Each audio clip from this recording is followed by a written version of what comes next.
ఏంటండి? శాలరీ వచ్చింది ఇవాళ. అవునా? సరే కానీ శాలరీ వస్తే ఫ్రెండ్స్ పార్టీ ఇస్తా అని చెప్పాను. ఒక 1000 రూపాయలు. ఇదిగోండి.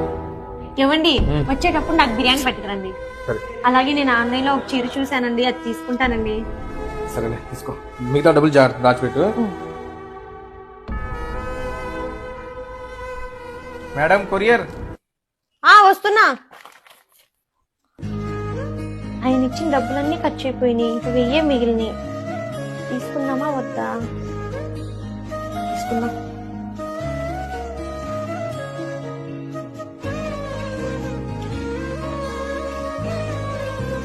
ఏంటి ఒళ్ళు కాలుతుంది? ఏవండి, పాపకు ఫీవర్ వస్తుందండి, మీరు అర్జెంటుగా ఇంటికి రండి. సరే రండి. ఏమైంది? బాగా జ్వరం వస్తుందండి. మొన్న నీకు ఇచ్చిన డబ్బులు ఉన్నాయి కదా, వెళ్ళి తీసుకో హాస్పిటల్. ఏవండి, ఆ డబ్బులు అయిపోయినాయండి. ఏం చేసావే? కొరియర్ వస్తే తీసుకున్నానండి. సరే కానీ శాలరీ వస్తే ఫ్రెండ్స్ పార్టీ ఇస్తా అని చెప్పాను. ఒక 1000 రూపాయలు. ఏవండి, వచ్చేటప్పుడు నాకు బిర్యానీ పట్టుకురండి. పిల్లలు ఉన్న ఇంట్లో ఎప్పుడు ఏ అవసరం వస్తుందో తెలీదు. అనవసరమైన ఖర్చులకు పోకుండా పొదుపు చేద్దాం.